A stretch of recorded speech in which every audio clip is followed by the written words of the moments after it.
Will Liquid HerO bring it back and extend the series, or will Puma be the first person to win 2 NASL titles back-to-back?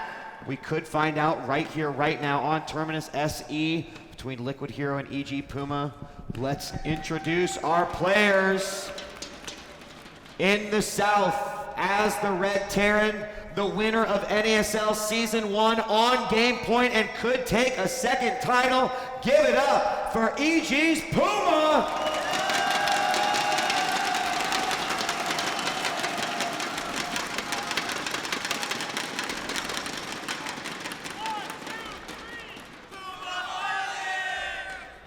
He's done it before. Can he do it again here at the NASL Grand Finals?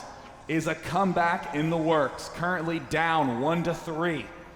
The recent winner of DreamHack against his rival. It is Liquid HerO.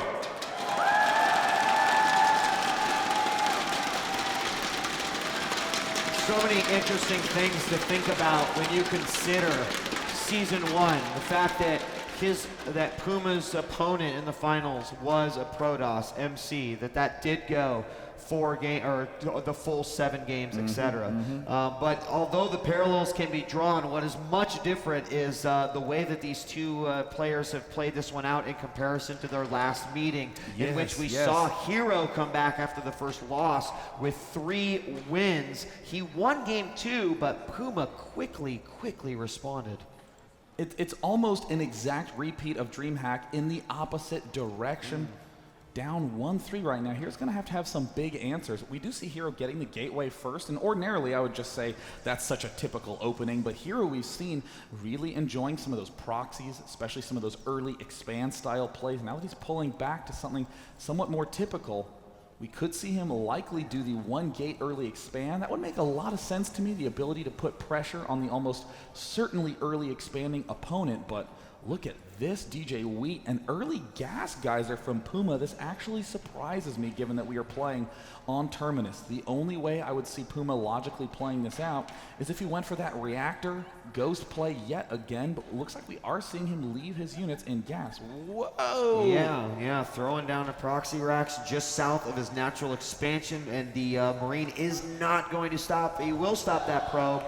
Really got only vision of what he would already expect to see. So then we're going to have to see liftoff of the racks, going to be dropping that reactor. But what is going to result is a lot more Marines than I think HerO might be expecting. And I love this play by HerO. He's chrono boosting out a single stalker, just rallying it straight cross map to his opponent. Out of Puma, we will see a very fast tech lab. He will begin churning out those concussive shell marauder. What I'm very curious to see, will there be a second chrono boost on a second stalker? It looks like the answer is no. HerO actually opting to throw down an expansion. This is going to be very tough to stop this quick push, Marcus. Yeah, in fact, you know, the other thing too is Puma having that game advantage. This is exactly the kind of thing that he can do. Even if it messes up, he's got 2 more games to secure himself a championship. So really it's going to come down to, is HerO going to see it? How is HerO going to react? Can he defend it? But as far as decision making on Puma's part, I like this a lot. This is exactly what you want to do. You end up with a very fast game not in game number 3, excuse me. That was actually the craziest game I think I've ever seen. But if you go for a very quick game here in this match, even if you lose, you still have plenty of cushion, and it's a very easy way to keep your opponent guessing in future matches, and this is something that's very unusual. Puma getting combat shield first. It looks like he's going to be doing a delayed push that's going to be very scary. But for some reason, HerO's Spider Sense goes off again. 4 gateways get planted. Still don't know if this is going to be enough. This is going to be an extremely tense defense coming up. But I guarantee you Liquid HerO is going to be shocked when he sees combat shield on the way. And we are going to have SCV moving in and see what's going on. Oh my gosh, there's a pylon over here. HerO looks like he may want to get aggressive. And the Marines are going to move out, meet that first Stalker. Stalker taking some shield damage. No hull damage quite yet. There it finally coming out, but he will be able to micro those 2 Stalkers around. Going to take out that probe. And then we're about to see combat shield finish up, and there it is. All those Marines now have that huge, now they have that huge buff shield hanging out.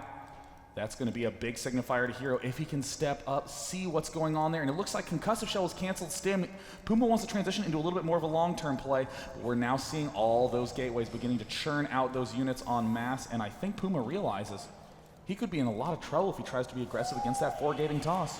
Yeah, and he is not going to move forward. In fact, we have another warp in, and instantly HerO moves himself out, trying to see if there's an opportunity to pick off any units. That pylon will go down just north of the base of Puma. He'll likely just retreat back, as you mentioned, going for that stim versus that concussive shell right away. But look at HerO marching forward without a care in the world. He's going to clear out this tower. Marine trying to get away.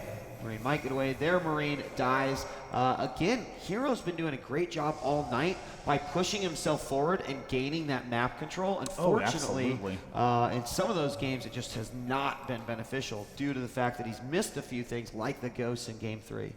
And let's see what HerO does with these Stalkers and how he's going to follow this up. Taking another expansion at his back door would probably be one of the better ideas at this point in time. Alternatively, oh yes, he could go for the +1/+1 upgrade. Just say straight macro is how I want to play it out. Puma will not be able to keep an eye on this destructible debris, but already Puma's feeling a little bit anxious, keeping a lot of those SCVs at the front. At this point in time, the economy is quite far behind from Puma. I mean, he is getting the starport with the reactors, but he doesn't even have a second orbital. Yeah, not yet. Just now started morphing. Does have the bunker at the front, which will kind of alleviate HerO's want to try to push forward, but he can sit here with these Stalkers, take out the back rocks if he wishes, etc. But most importantly, really getting himself set up nicely here for any sort of potential attack. The double forge upgrades and really great vision of what could possibly be coming out on Puma's side. Stim is about to finish up, and +1 is really only about 20% done here for HerO. HerO doing a great job of that. The best offense is a good defense. You know what? I said that exactly wrong, Marcus. That actually makes no sense at all. The best defense is a good offense. He's going to be moving forward, trying to take out these destructible rocks. You'll notice every time an SCV pops up, what does HerO do? He immediately makes a play for the bunker, convincing Puma, yeah, I could attack you at any point in time. So now Puma, who rushed as quickly as he could for all these medevacs, does not really have the biggest Marine Marauder army. He can't really do drops. All Puma can hope to do is a straight push at the front, and HerO's getting a little bit skimpy on all those defenses. He's trying to stretch this as thinly as he can, but a single Stalker is going to reveal that a push could be coming at any moment. Yeah, he's going to quickly retreat himself back. One Marauder at the front. He will be sacrificed for the good of this army to try to get as much vision as he possibly can. But that Stalker sees everything and knows what is coming. Double medevac, sees the amount of Marines, of course knows that there is concussive shell as well. So how will he actually put himself into position to defend that? Keeping in mind that now Puma can flip the tables a little bit, make a nice little contain there against HerO, and possibly try to drop into the main, but we'll see what he decides to do as he approaches the front porch of HerO's base. Looks like there's no ghosts here, so those sentries are suddenly very dangerous. There's the scan. Looks like Puma is getting a good sense of what that army's up to. With that blink nearing completion, suddenly Puma's plans to be a little aggressive with those dropships. It's going to be very iffy. Ooh, HerO starting to move down along the left side. How can HerO be so bold with these units? If he gets caught off guard, he is in so much trouble. Oh, and there's no Stalkers around at all, only a few sentries right there. He's going to still push forward. He pops his Guardian Shield, and a few Zealots could go down here. A second one will fall, and not going to see a greedy Puma as he will fall back. Again, HerO moving forward. A ton of Zealots in this composition. A total of 20. Nice one medevac's going to fall down. HerO knowing exactly how to reposition these units. Some of the best Stalker control in the business. At the same time, we see the Zealot leg charge is going down 2-2 for HerO. HerO also has enough money to get an expansion down. What's going down in EG's Puma's base? Does he have an engineering bay? He is getting that Mobius reactor. Ghost with EMP could be incoming, but it is just the straight Stalker Zealot force of HerO that is going to be his strength, not so much the sentries. At the same time that we have Archons in the main for Liquid HerO, Puma is essentially placing all of everything on this one push. He has no upgrades coming, no long-term potential. He has to win it with this push. Yeah, he does have 2 Ghosts now into the fray, 2 more Marauders, additional Marines on the way, and 2 more racks being put down as well. The 3rd Nexus is about halfway through completion, and here we've got even more units moving up, including some SCVs, and here he goes. He's going to move in for it. At the front, we have the 2 Archons, as well as a ton of Zealots. And it looks like, oh no, HerO needs to pull back these Stalkers. There's the blink back, there's the scan. An incredible army size awaits him. The charge misfires a little bit. He's trying to get in good position, but the Guardian shields are already up. HerO now stepping into full force, target firing medevacs. Oh, we see some very nice slices with the force field. The medevacs fall, trying to load up to retreat, but the overwhelming forces are not enough. Unreal amount of units coming out of HerO. Puma forced to retreat, no medevacs in sight. The all or nothing push turned out very poorly for Puma. Absolutely. In fact, Puma does have some more reinforcing units, but HerO is going to chase him all the way down. The force fields worked out great. The EMPs really whiffed. It was like setting them up on a T-ball and the T-ball actually falling over. It was not good at all. He had a chance to maybe hit those Archons on the front, a big load of Zealots, but unfortunately they did not do as much damage as he wanted that to do.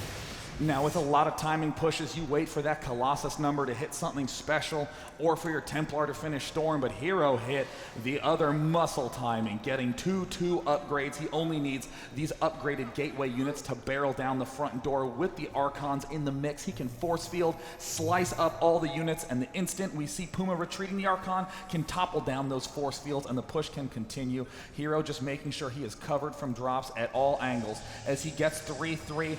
Double robotics facility incoming. It looks like he wants to close the game with the Colossus. Yeah, and HerO has just been taking his advantage and compounding it and compounding it and compounding it. And right now, he's getting to that point where it looks like there's absolutely no way that Puma is going to be able to recover from something like this. However, every time we say that, when you consider the skill of these players, they're going to be looking for those opportunities. A great example is this right here, as he loads up not only 2 medevacs, but an additional 2 medevacs to try to make something happen into his favor. However, with that being said, HerO positioning himself to possibly take out these rocks, assault this 3rd. More importantly, will he see these inbound medevacs? We do have 1 Zealot patrolling the right side, so brilliant to continue to cover those expansions. He knows that only luck is the way that Puma could swing back into an advantage. He knows he needs to just protect those expansions, but here it comes. Oh, and he spots 1 medevac, 2 medevacs.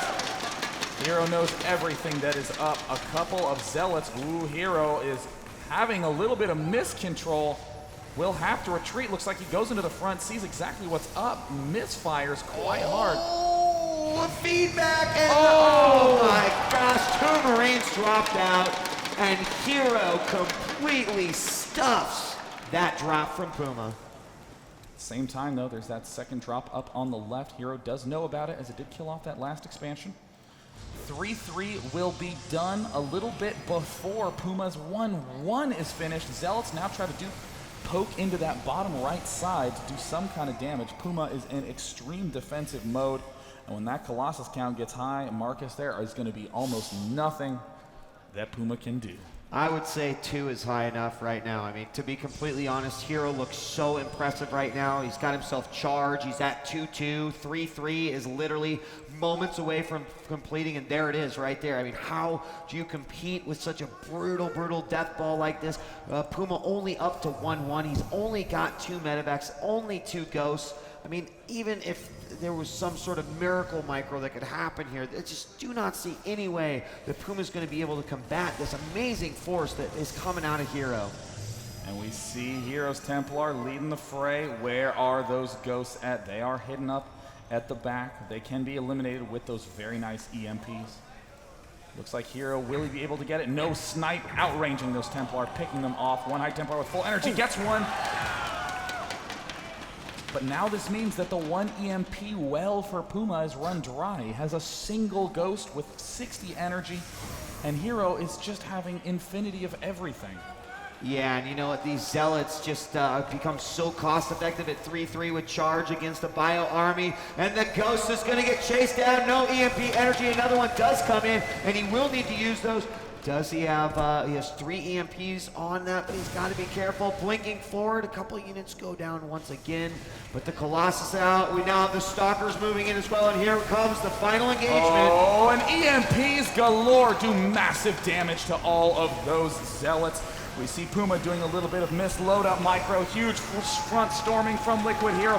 SCV's in the fray, blinks about. He's trying to drop onto the Colossus to pick them off, but a ring of force fields, everything is cooked. The medevacs get annihilated. The 4 Colossus, the killing blow from Liquid HerO is too much. And good game, on to match number 6. GG, and Liquid HerO stays alive. Plugs in the life support and says, I am not ready to go yet. In fact, I want to come back from the dead.